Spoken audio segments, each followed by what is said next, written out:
Facing challenges and overcoming setbacks is part of doing business.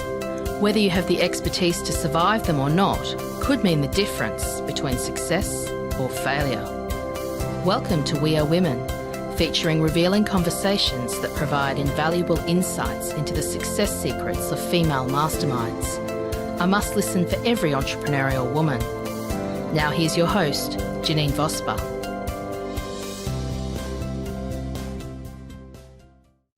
Welcome to this episode of the We Are Women podcast. I'm Janine Vosper, your host, and today I have with me Priya Jaganathan. Did I get that right? You did. Oh, very good. Priya is a visionary founder of Pivot to Thrive. Priya guides Australian businesses in creating and scaling digital products, moving beyond traditional business. That traditional business model, exchanging time for money. Priya's mentoring enables entrepreneurs to increase their income potential and business efficiency. Absolute key, because we know what's happening out there at the moment. We're thinking about, well, what should we be doing? But that's absolutely key to thriving in today's digital economy.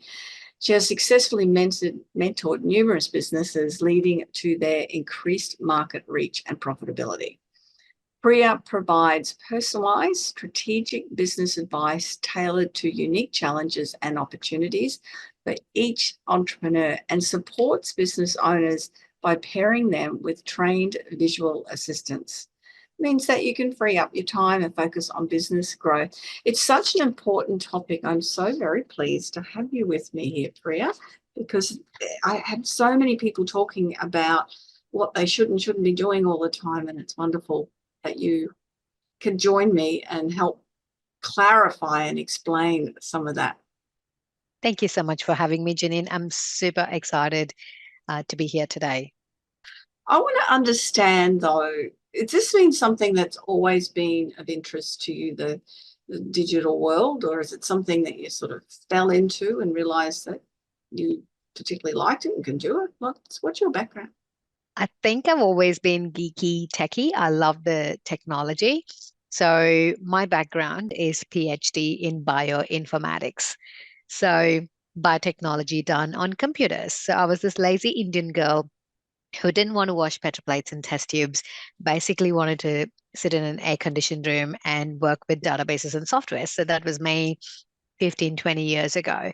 So that was my master's and my doctorate. So my first job was university lecturer. In fact, that's the only job I did back in India for 9 years. I used to be a university lecturer and I was teaching undergraduate and postgraduate students in different subjects of biotechnology and bioinformatics. That's how I started. I want to get clear on biotechnology. So it's not just technology and bioinformatics. Just explain it in a language that I and all of my listeners can understand, please, Priya. Okay, so say, for example, for a drug to be released into the market, right from the initial experiment into the market, it's going to take 10 years of trial and error to be on an average.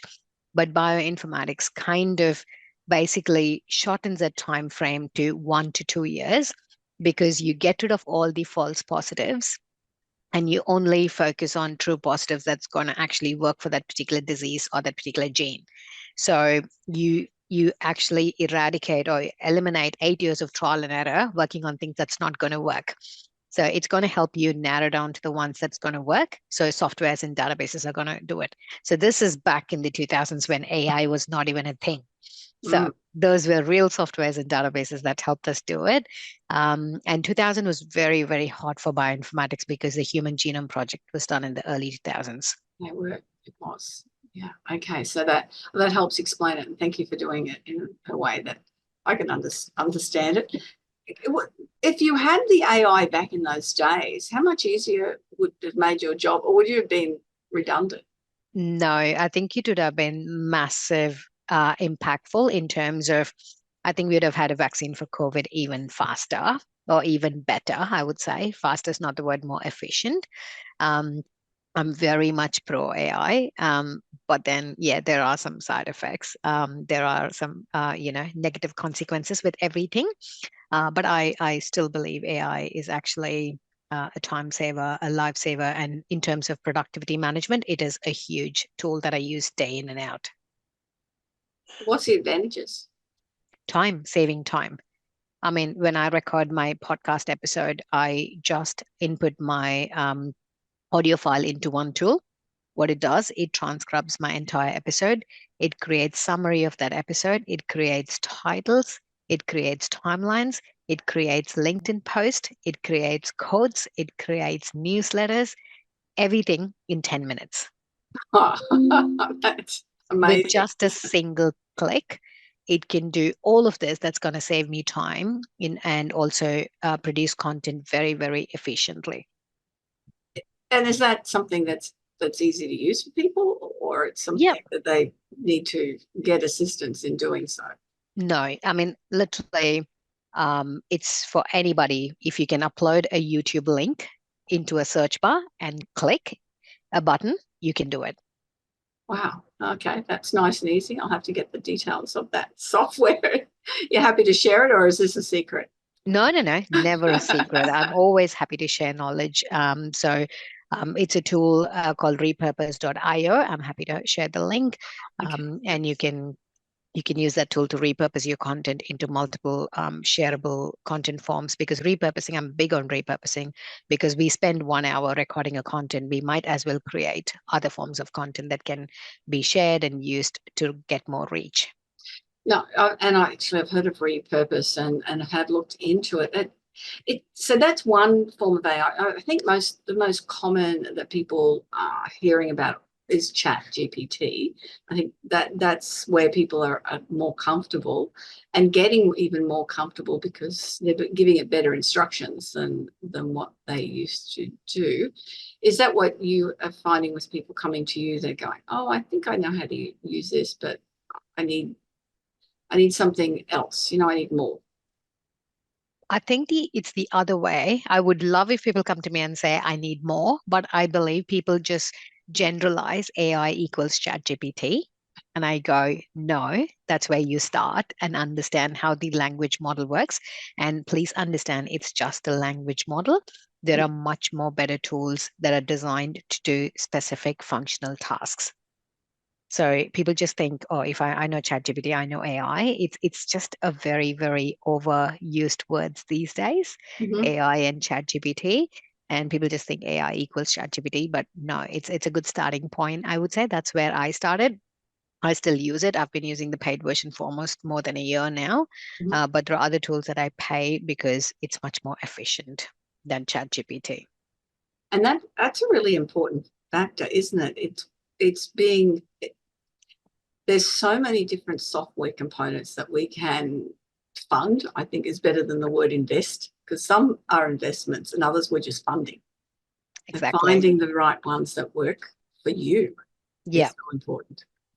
I think people just get carried away with terms. I met another person at a networking event who was thrown at the deep end to buy the higher package of ClickFunnels, which is like 400 USD per month on a recurring subscription. Right. When she didn't have the product ready. So even while she was building the product, she was sold onto a subscription of a sales funnel. And I'm like, why? Because someone sold her on that product, basically. So I think CRM, sales funnels, marketing, there are so many different terms that people get attracted to, but don't really understand whether their requirement matches the functionality of that product. That is such an important factor, is that what you need, and that will that product address it, and is that the best way to go? Over the years, Priya, I have seen so many people invest in things and fund things. I'm not going to say invest, but they fund other companies and software, and the results, they're not getting results because it's not the right software for them. And even some people I've found spend so much time setting up the perfect website, but they really don't even need a website. Their business doesn't need it. But I think sometimes it is avoidance too, to get out and make sales in the business. I'm with you on that. Like, everybody feels they need a website. They spend thousands of dollars on website. My only question to them would be, is your website bringing new clients? Mm. Do you have a strategy to capture leads? Do you have a strategy to nurture those people who actually land on your website? Do you have a lead nurturing pipeline in place? Do you have a sales pipeline in place? People just think they need a fancy website and fancy photos. Yeah, maybe. That's basically, I use it as a system to validate my presence, that I'm legit, I'm a business, and I exist. But when I was virtual, I never had a website. All I needed was a payment link or a landing page to drive traffic and to convert them. So I was never a person who believed in website, but now I do have a functional website. I would say it's not a fancy website, but it's a functional website, does the job, and I drive traffic to that. I think that's an important factor. As you said, it builds that credibility when people go, oh, who is this person? They'll go and search there, or they'll go and search on my favorite social media platform. They'll go search on LinkedIn. And that, if those two spaces aren't congruent with each other, and they're not branded similarly, or they're not the same message coming across, then that's where people miss that target market as well. It's a whole lot of components. I know that we've gone a bit off track with AI, but I think it's so important to have, that's my space, is where you go into something and you recognize that, yes, this is that same person that I was dealing with. Yeah, I think LinkedIn was the last platform I pivoted to my business, because people knew me as an academician, people knew me as a researcher. I used to work with University of Adelaide, University of Queensland in the research grant management space. So for me personally, Janine, I struggled being known for one thing. People knew me for different reasons, different demographic, different people knew me. So I had silos of different people from different demographic and different industry. But for everyone to actually understand and to make them believe, no, this is what I do now, and this is what I'm going to be doing, it was a challenge, even to overcome my own mental resistance in, the fear of judgment, because people were like, they're all in Indian academicians who are sitting there thinking, I'm an academician, I'm a researcher, I'm a university lecturer, and here I'm talking about Instagram growth, lead generation, and sales compliance. And I'm like, what is this girl up to? So I was fearing that judgment. So Instagram was my primary lead gen. It's still my primary lead gen when I was completely online. But LinkedIn was the last one I actually moved. And I wouldn't say I'm very active there as much as I should be, With because of the mental resistance. You could generate so many more leads. And as you said, you're putting your content everywhere anyway, and that's how you can drive those leads. Is one of the ways, is by putting that content out there. That's right. Yeah, because LinkedIn is looking for experts. That's the little crawlies go across and going, oh, this person seems like an expert in this field. And you definitely are an expert in AI. And because it's such a topical subject, people are searching for information on it all the time. Yeah, I was surprised when one of my event on Eventbrite about AI in marketing attracted a lady who managed the AGM for Diamond Guild Australia. So they are the Association of Diamond Jewelers in Australia. And she contacted me saying, hey, we're having this AGM and we would like an education segment. So can you do an education segment to the business owners about just the power of AI for their business? So I did a 90-minute paid gig for them, and she found me on Google because Eventbrite did their marketing right, and she found me there.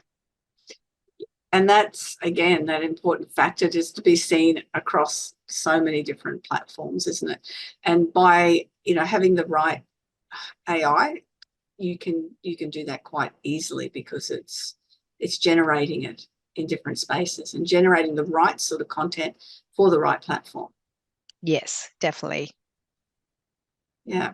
I'm just thinking of different ideas. It's when we're talking about subjects where I can apply it, I sort of go into this apply mode as we're having this conversation now. And I think other people would be doing exactly the same thing. I wonder how I can apply that in I'm my glad you space. are an implementer, even you think about implementation, because that I'm big on execution, right? Because a lot of people learn, they go for events, they go courses after courses, opting in different lead magnets, just reading about what people do. But if you're just holding information and not implementing it, it makes no sense, right? And Mhm. that's why I'm so big on implementation and why my model is so unique to the rest of the business coaching model is because I found that gap in the market. There are amazing coaches who do amazing mentoring.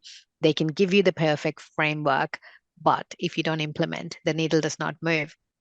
But unfortunately, most of the business owners get caught up with life and everything in between, and genuinely they don't have the time to implement.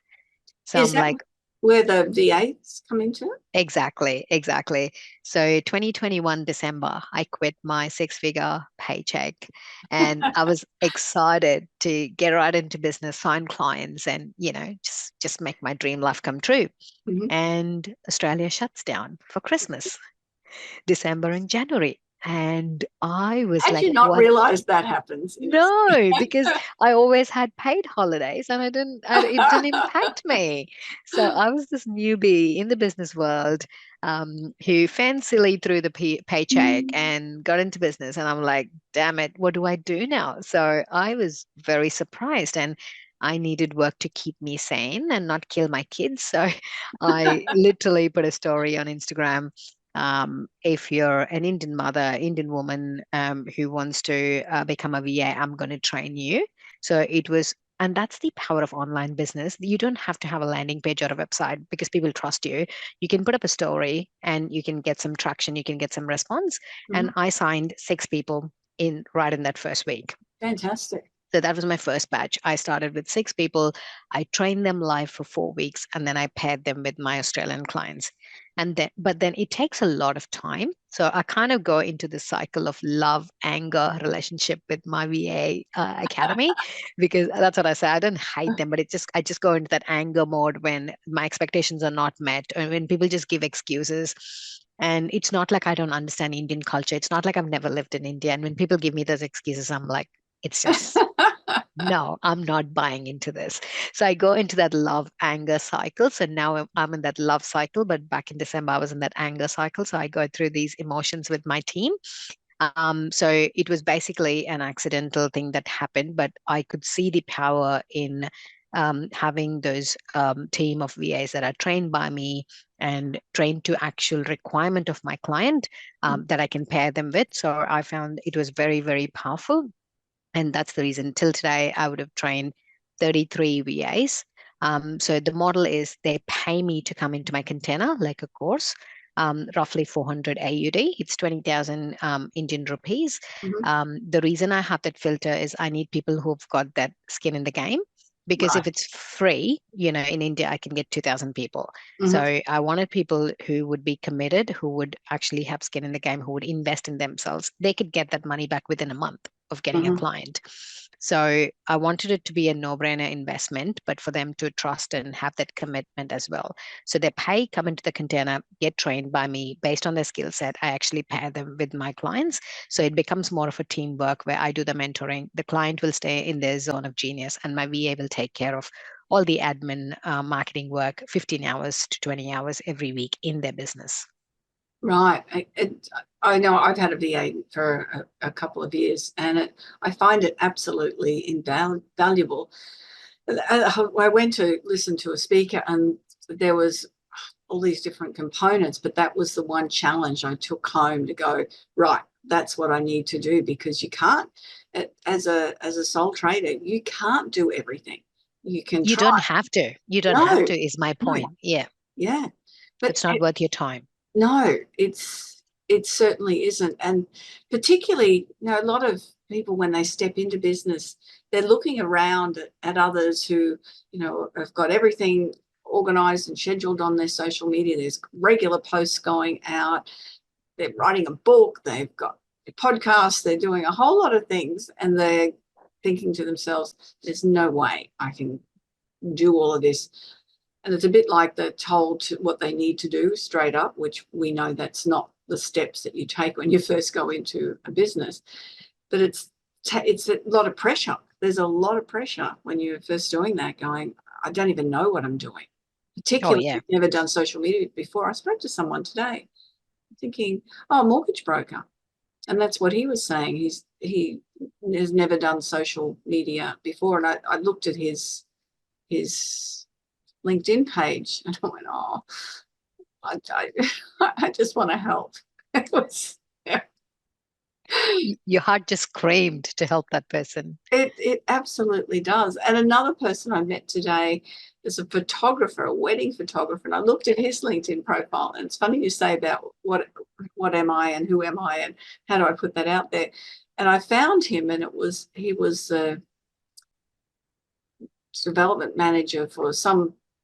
It was obviously a job that he had a job in a council or a government department, and then it had wedding photographer, and there were no photos on there. Just that. The other thing is a resume, and you need to put in what you want to create in your business. Whatever you're doing, whatever you're doing in business, you need to continually manifest what you want to create, or be very clear on what you want to create, don't you? Yeah, I was telling my team yesterday, imagine your social media is your shop front, right? If you want to go shopping for t-shirts, you would obviously want to know which store you're going to. And if that store sells t-shirt, if they have a mannequin or a display of t-shirts, and then when they walk inside, do you have the products that are there, on the shelves, price listed? It has to be that clear with what you're offering to your clients. Imagine, I think that analogy kind of helped them understand a bit. Otherwise, they were like, I know I have to do, but I'm not doing it. I'm like, that's the reason you're not signing clients. Mm. People have to reach out to you because they should know what you're doing. So, Mm. and everyone is not good at everything. So for me, stories really work well. I don't post consistently, but my engagement is pretty much through stories. I sign clients through stories because I share pretty intimate things, whatever happen every day, my thoughts on every podcast I listen to, my thoughts about the client interactions I've had.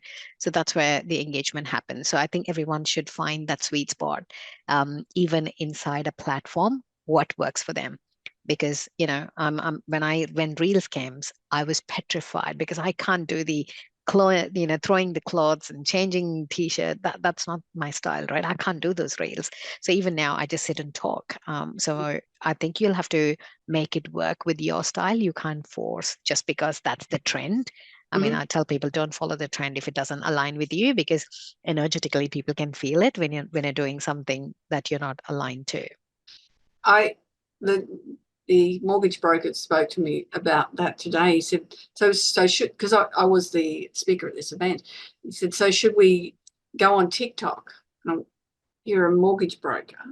Your place is definitely on LinkedIn, but again, it's a storytelling there. He said, oh, there's other people in the field being successful on TikTok. I said, is that your personality? Is that where you're going? Is the 20-year-old your target market?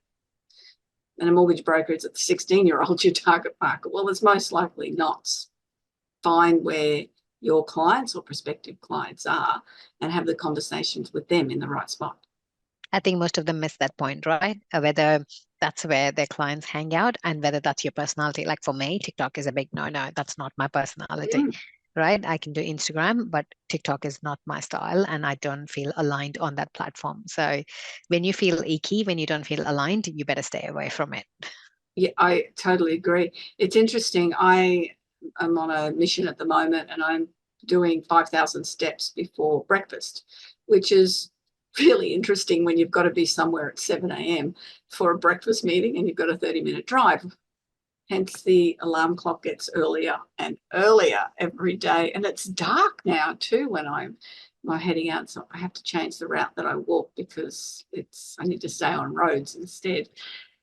And I do a 1 minute something, just a conversation as I'm going along. And I put those just on my own personal Facebook page, and it's me having a bit of a, oh, I haven't thought about that. Have you thought about how sometimes you really need to get uncomfortable? And I know my feet are aching today. I don't want to be out here, but the end result works.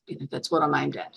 Those sort of things. Oh, I have started, because I've already created it, I've started uploading it on TikTok as well. But it's not my space. It's not where I'm going. But I thought, that's me.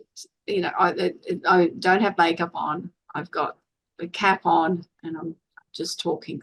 If that's acceptable in that space, then that's me. It's very genuine and authentic. And if it attracts people who like those comments, then that's fine. But I've never done anything else on there before, and I won't do anything else other than that. It's just going to be consistently that. You attract the tribe, who feel that vibe and who vibe with that particular energy and authenticity. That's what you need.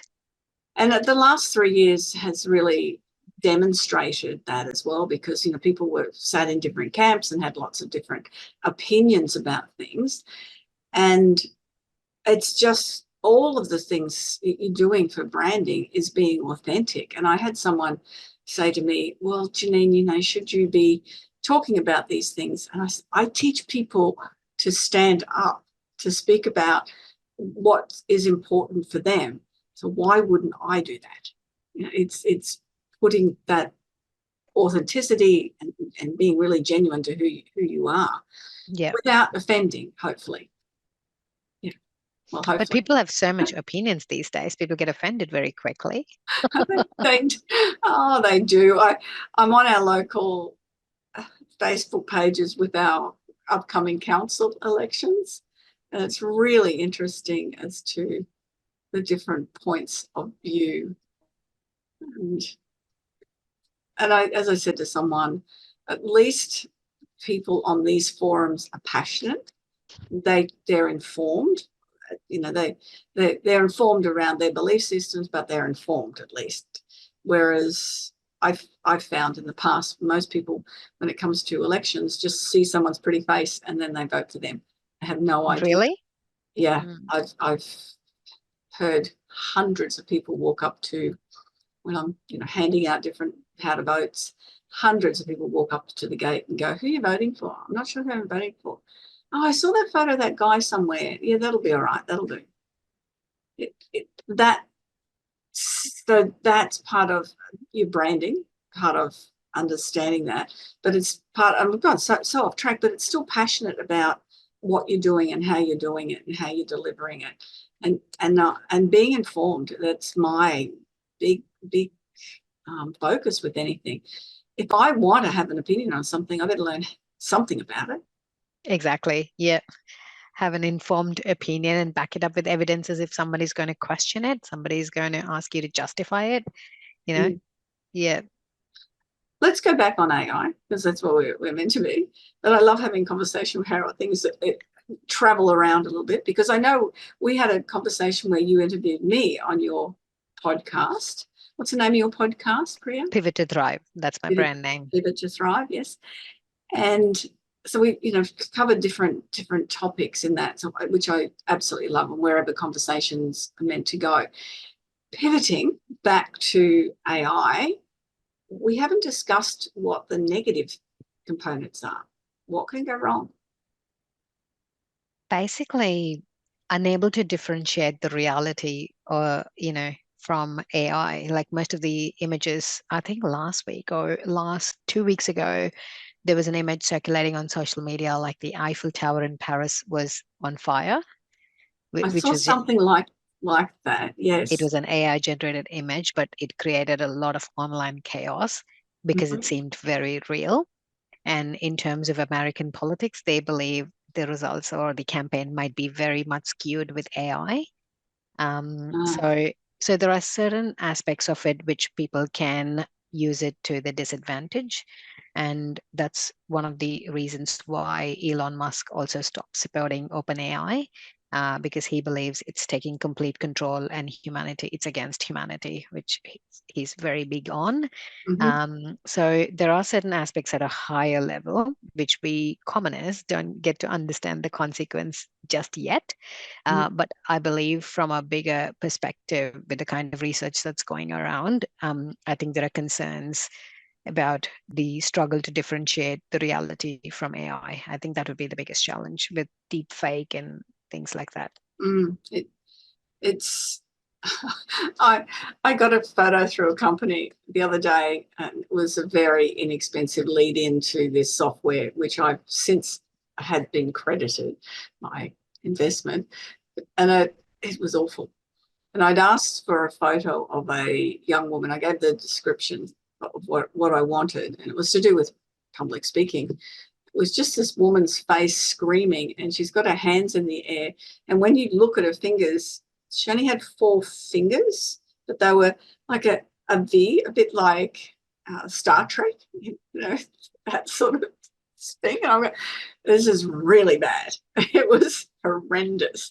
And I tried it with another one of the things, and it was not quite as bad as that, but it was just awful. I went, this is a terrible product. So that's something to be really careful about. I think so too. Also, I think in terms of text to image, I think the softwares and the algorithm is not very efficient. In terms of language model, I think they've nailed it. They've really got a very good product in most of the tools. But in terms of text to image, it's horrible, I can tell you. That's what this was. It Yeah, was text to it's image. horrible. Even if it's going to generate an image with text on it, it's even worse. Like you don't get the right spelling. You've got, words here and there. It's really, really bad. And I don't think even Canva, because I've got a Canva account and now they've got all these AI integrated to it, but I don't think it's as efficient as their normal Canva suite. So every product has jumped into some components of AI integrated into their algorithm. But I'm pretty happy with YouTube. YouTube is generating good thumbnails with AI. But I think there's a limit to 3 or 5 thumbnails per month. But their algorithm is really, really good. So I think moving forward, we will look at a lot of inbuilt AI tools in everything we use, pretty much. Yeah, that's interesting. I just with this one, it was weird. I've got to put it up. I'll pop it up on Facebook as this is what not to do. Yeah. Yeah, definitely. But the company refunded the money back quite quickly. That was a good point. It's interesting you brought up about Elon Musk and what word did you use? He actually withdrew from the OpenAI, his support to OpenAI. Yeah, I read a book 2011, and it's a follow-on from the book Homo Deus, and which is about it challenges church and challenges science and a whole lot of components to it. You listen to it with an open mind. The second book, though, is like the second coming of man, or in this case, AI, and it's called Sapiens.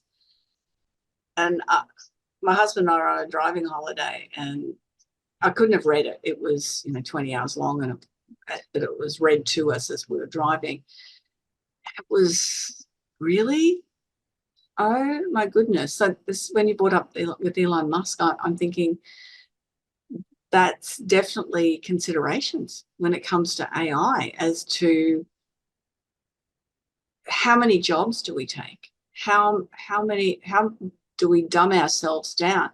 And I'm not putting this on as a general statement for the next generation, but I have grave concerns that the next generation won't be able to generate a lot of their own thoughts because everything that they're doing, it's done for you. I'll give you an example. My 8-year-old put his hand up for a leadership position at his school. So he basically had to do a campaign speech to his classmates.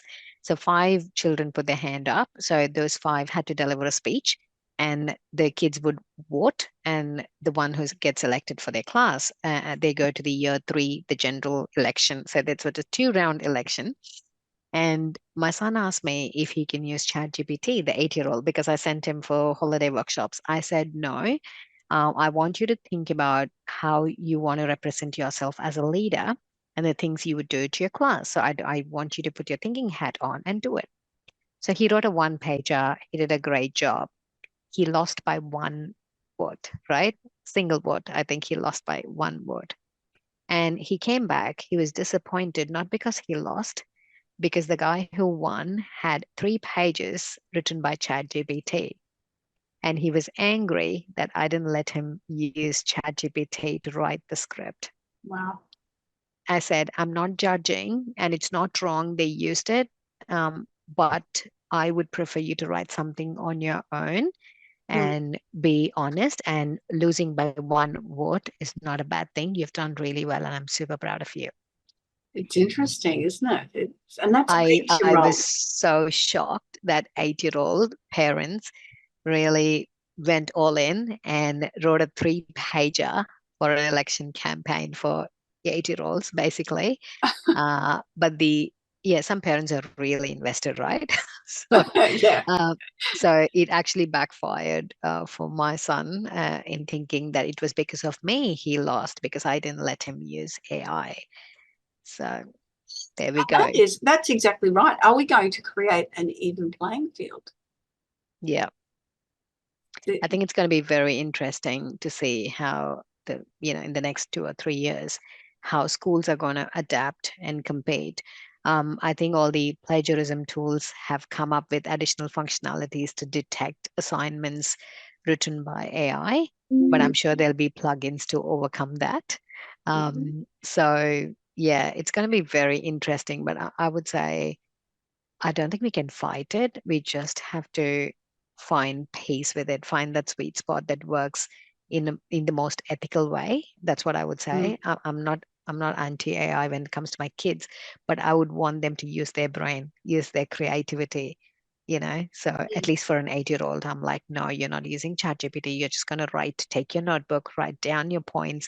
I can help you figure out how to frame the sentence and how to deliver it and tweak it, but we're not going to use AI. I think that you've done the right thing there, and I'm disappointed that he was beaten by something created artificially. That, as I mentioned, as you were telling the story, I'm concerned that there's going to be a lot missing, and every generation has accumulated more information. The things that we know are a lot more things than our parents or grandparents knew, because there wasn't a world even with technology in it. There was, but my grandmother would know how to bottle vegetables, which if I need to do it, I can look it up, but that's not something I need to do. But the amount of software, the amount of work, the amount of business content knowledge created over the years, we have that. And because we've experienced it and we've learnt, we've gained knowledge on it. And also we've shared that knowledge with others. And even if you're not a coach or a teacher, you tend to still share knowledge with others. You may be a mentor. Then is the next generation, and they're not going to be dumber. They're just not going to have the same knowledge base. Exactly. My son is so much against me asking him to do the math problems with a notebook and pen, because he goes to a school where it's Apple certified and everything is iPad. iPad and Apple Pencil. That's all he uses. I'm like, I want you to take a notebook and write. He's like, I'm doing it on my iPad. So yeah, it is a bit of a challenge on where to draw the line and how much pro AI you can be. So for me as a migrant, I think it's always a struggle where to draw the line. How much Australian can I be and how much Indian can I be? So I don't eat beef or pork, not for religious reasons, but I've never had it, and I'm not keen on having it. But I let my kids enjoy a Bunnings sausage because I don't want them to feel left out. It's a sausage. So it always comes to where to draw the line. I think even with AI, it'll be like where to draw the line. But these are factors that we are evidently facing as AI. But mobile we use, it's tracking every minute, like everything that we do, everything we speak, everything we type, the smartphones we use, the apps we use, banking apps, financial information. You get a pie chart telling, Janine, you spent so much on groceries this month, or this month you spent so much on travel. So everything in some shape or form has always been AI driven. It's just these few tools which has blown up that word and created this huge impact, not in a good way. So there are some people who are extremely scared about things that are happening. So I'm like, you like it, you don't like it, it's there to stay. You might as well embrace it and use it to your advantage, because I think businesses who are not adapting to change um, in the past, they're not existing anymore today. So your Yes. competitor is going to pick up that gear and run faster than you. So you just have to always say, find that lane that works for you and go with the pace that works for you. You don't have to have all the 10 tools, but take the tool that works for you and just work with that. That's a really good point. And it's sort of, rounding off a lot of the things that we've discussed, as well as making sure that you are in your lane. Two of my protest things about AI protests is I tend to use cash, because cash is king. If we get rid of cash, then what's going to happen in the world we won't be prepared for. The other thing is I've been driving electric golf carts for a lot of years, and they have a great deal of control about where you can take the cart on the golf course. And that's my protest with electric cars, is what will be the control over those electric cars in the future, because they've been able to do it with golf carts and with GPS and stopping you from going certain places for years now. Is that your post on Facebook that talks about the amount of lead used to create those batteries in electric cars, which is not sustainable? Oh, I've got a few posts up on there, yes. Yeah. So people say it's clean energy, it's sustainable, but technically, when you look at the amount of lead and other chemicals that are used to create that battery for electric cars, it's just massive damage to the environment. Cobalt and lithium, the cobalt, and we won't get into it, but the cobalt mining in Africa is horrendous. It takes lives, dozens of lives every day. So, there's a whole lot of reasons. With the AI on the electric vehicles, they don't want you going somewhere. Yeah. You won't get there.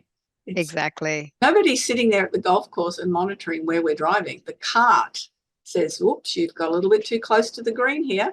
We're going to stop you until you reverse up, or we're going to give you this annoying beep until you reverse up and move away. So it's coming.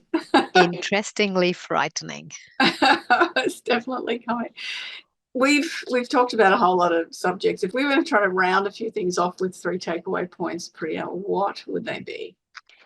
So I think 3 takeaway points. One is the power of digital products. The reason I started my business, the reason why I do what I do, is I didn't want to trade time for money for 2 reasons. One, there's a cap on the value per hour, the dollar value, and there's only so much hours in the day that you can actually spend other than your kids' life and chores and everything in between. So my search was to find out ways how I can make money without trading time. And the only option that I found out is by adding digital products in place. So when I say digital products, whatever knowledge you have, whatever services you have, just value adding it with some kind of things where you're not there actively trading time for money. So it could be incorporating a lead magnet, a PDF, an ebook, a course, a webinar, a summit. So you basically get bookings while you sleep. You basically get invoices paid while you sleep. And the very first success I had was when I traveled to Japan last year and getting all the, Thrivecart emails saying, "Hey, you got a payment. You got this." It's exciting, isn't it, when you're traveling? It's very exciting. I find that with my books. Someone from Iceland has bought one of my books. I go, or download it at Amazon. I go, oh, how cool is that? I know. So that'll be my very first point, the power of digital products. And second is the power of delegation. So power of delegation, definitely as business owners, we try to be control freaks, So I think just letting go of things that is not worth your time and focusing on things that actually require your time and attention. I think that is a big one for me. And third one, obviously, embracing the power of AI, using it to your advantage in proportions that work for you and your brand.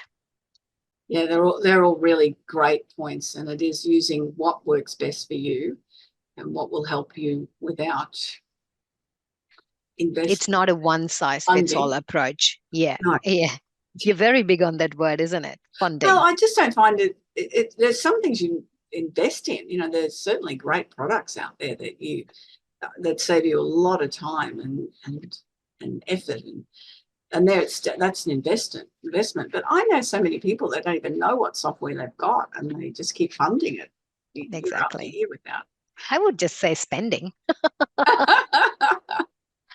Yeah, it is. I don't have any trouble spending money, but if I was funding something, for me personally, Expect a return on investment. it is. Correct. I need to know what it's all about. So yeah, that's for me. It's been so valuable, Priya, that just the conversation and just giving people insight into what might and might not work for them, how they may need to use VAs instead and get things done in their business rather than doing things that they're not as comfortable with. Now, I've appreciated and had fun in this chat. I thoroughly enjoyed our conversation. I think we have touched upon different things. We traveled to different, topics, and we have come back. But again, those three takeaway would be my key message for anybody who is listening, hustling, especially women. For this podcast, we tend to wear multiple hats every day, and we try to do it all. And that's why I tell women I meet every day, you don't have to do it all.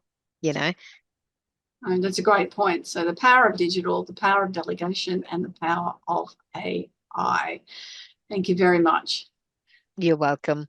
For people who are listening, I've got access to that's my what I was free going to ask. course. Thank you. I'm glad you did that. I was going to go there. Thank you. No problem. So people are listening. I've got a free course called Digital Product Mastery. So it's a 1-hour webinar broken down into 10 different bite-sized modules about the power of digital products, how they can do it in 6 steps, and also AI prompts. I've got 3 workbooks. So if people want to launch a course in 1 hour, I can promise you'll have resources and tools that you can implement in your business straight away. Oh, that's brilliant. And those links will be in the course notes. Yes, so I'll share those links, and you can put them in the show notes below, and people can access. They can just sign up with their email, and they can go to the dashboard. The dashboard will have links to all 10 video modules and 3 course workbooks, which is social media strategy workbook, AI and marketing workbook, and also course planner workbook. Excellent. So pretty much they've got their course planning, how to create a course with AI and market. So you can literally do it in a couple of hours if you're like me. I work in beast mode and I get things done when I want to get things done. Or if you're working at your own pace, you can definitely do it in a smart way. So you don't have to do the hard work, you can do the smart work. Yeah, that's brilliant. No, thank you. And it's a very generous offer. I really appreciate it. And yes, it will be in the show notes when you are finding this across any of the podcast channels or on my website. And talking about my website, JanineVosper.com. If you've got any questions about how you might set up your business, how you might need a VA, or there's other things that within your business you're not sure of, jump on there, book a strategy call, and if I can't help you, I've got wonderful contacts like Priya, and I can direct you to them. 30 minutes free, and we can figure out what might be best for you. I really appreciate you joining and listening here on the We Are Women podcast, and look forward to you joining us next time. Remember to go to my YouTube channel and subscribe so you don't miss an episode. Bye-bye for now.